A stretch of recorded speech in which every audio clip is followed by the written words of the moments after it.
More great news today for Call of Duty fans rocking it out on PlayStation in regards to the future of the series following the Microsoft acquisition of Activision Blizzard. We've all been just waiting with bated breath to figure out how exactly Microsoft plans to earn back their money on this deal, if not through exclusives and not through strangling the hold they have of Call of Duty and keeping them off of Sony. Well, we have more news today in regards to that, in which Microsoft has once again reaffirmed their commitment to not just for existing properties, but for any series in the near future at the very least, committed to maintaining Call of Duty's presence on other platforms, including, of course, the PlayStation. We've already heard from Phil Spencer, who is the CEO of Microsoft Gaming, but now we get to hear in a new blog post that just dropped today from the president and vice chair of Microsoft overall, who has a lot to say about not just Call of Duty specifically, but the general commitment Microsoft has to ensuring that this new acquisition doesn't lead to things being more closed off. They want everything to be as open as possible. At least that's what they're telling regulators. So let's take a look at the blog post itself, and of course, let's take a look at some insights from insiders who are well informed on the subject matter and see what we can discern.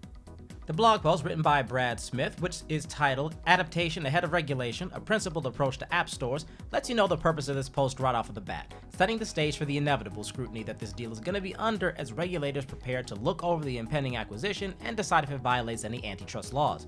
I think the post is well worth a read, and it's honestly not that long, but to save you all some time, I'll be brief on the legal details and focus instead on what's relevant to what we're here for, of course, esports. Long story short, Brad promises that Microsoft will adapt to whatever regulations are thrown their way and believes that they can continue to innovate as a business while doing so. He goes on to stress Microsoft's dedication to keeping gaming as open and freely available to consumers as possible, a factor that plays into our titular series Call of Duty, addressed by name here. Some commentators have asked whether we will continue to make popular content like Activision's Call of Duty available on competing platforms like Sony's PlayStation. The obvious concern is that Microsoft could make this title available exclusively on the Xbox console, undermining opportunities for Sony PlayStation users. To be clear, Microsoft will continue to make Call of Duty and other popular Activision Blizzard titles available on PlayStation through the term of any existing agreement with Activision, and we have committed to Sony that we will also make them available on PlayStation beyond the existing agreement and into the future, so that Sony fans can continue to enjoy the games they love. We are also interested in taking similar steps to support Nintendo's successful platform.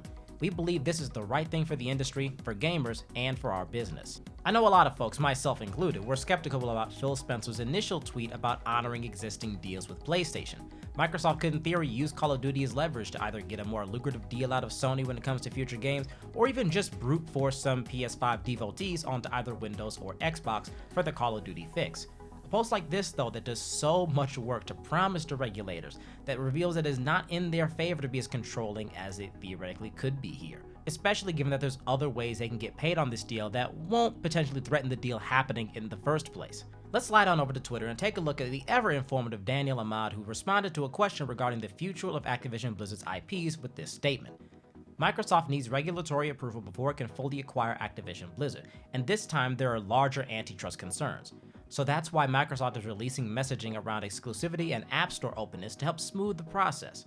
And again, all of this has made a lot of sense so far. Microsoft has been through the antitrust minefield before. They know exactly what they're dealing with when it comes to the concerns regulators are going to have, and they know exactly what to say to assuage concerns. But they also know that words will only go so far, and if they start acting completely oppressive when it comes to their control over the market, regulators are going to step in. And of course, on the consumer end of things, you have to expect that whatever they're going to be doing is not going to be motivated, at least entirely, by goodwill. A corporation is going to do what is in the best interest of profits. They're going to do what makes them money always. That is the reasonable expectation. So it's hard to take honeyed words at face value. But I do feel like there is something to be said for the fact that there are ways to make money that will not potentially threaten antitrust regulations that do still get them the return on the investment that they are looking for, and thus we can believe in a little bit more. Once again, we take a look at Twitter and Daniel Ahmad because he also offers some very, very valuable insight on this matter.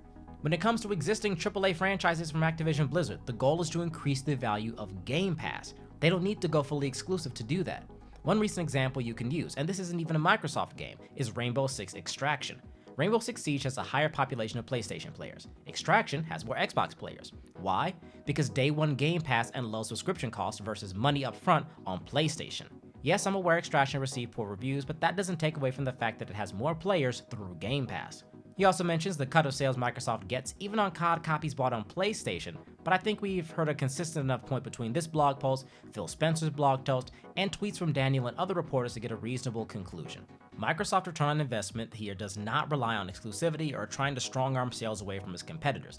Instead, they're focused on increasing the value of Game Pass, which will naturally boost Xbox sales, adding more to the mobile gaming lineup, which has a massive market that's just ripe to be catered to, and not restricting but expanding their presence on other platforms by absorbing more IPs, and thus ensuring a greater percentage of games available through every means possible they're getting a cut of. While nothing is certain, there's at least one viable path to Microsoft expanding their dominance in the market and making back their cash, while at least appearing to play ball with antitrust regulations, working through other platforms rather than against them. Only time will tell how much of an impact their plans will have on our beloved esports titles, but for now, it seems games like StarCraft, Overwatch, and Call of Duty will be in everybody's hands for the foreseeable future. I have a feeling I've just given myself quite the video to edit, but once this is all pared down into uploadable format, you will be hearing from me, and hopefully after that, I get to hear from you. I want to know how y'all are feeling about the deal so far. Are you excited by this revelation? Does it seem like this is doing more work to assuage your fears? Personally, I'm feeling a lot better knowing that there is a good, profit-driven reason to have faith that we will not be seeing at least rampant exclusivity when it comes to these titles, and honestly, Game Pass continues to increase its value, and that could be a very good thing. It's very affordable, and it's been very well reviewed by gamers all across the spectrum so far, so it seems like that can lead to promising opportunities in the future. Do you feel, though, like we are ripe for some other kinds of downside as this deal looms? I know the market shrinking has a lot of people concerned. There's a lot of very valid reasons to believe that even if this does get past antitrust, it could have a negative impact on the games industry as a whole, seeing things coalesce like this, seeing more studios and more IPs bought up by fewer and fewer people. Let me know in the comments down below, and one way or another, when there is more news on this, as I'm sure there will be, as the actual closing of this deal is still so far away, I'll be back with yet another video. But until then, that's all I've got for you. Thank you for joining me on this wild ride, and have yourselves a beautiful, wonderful day.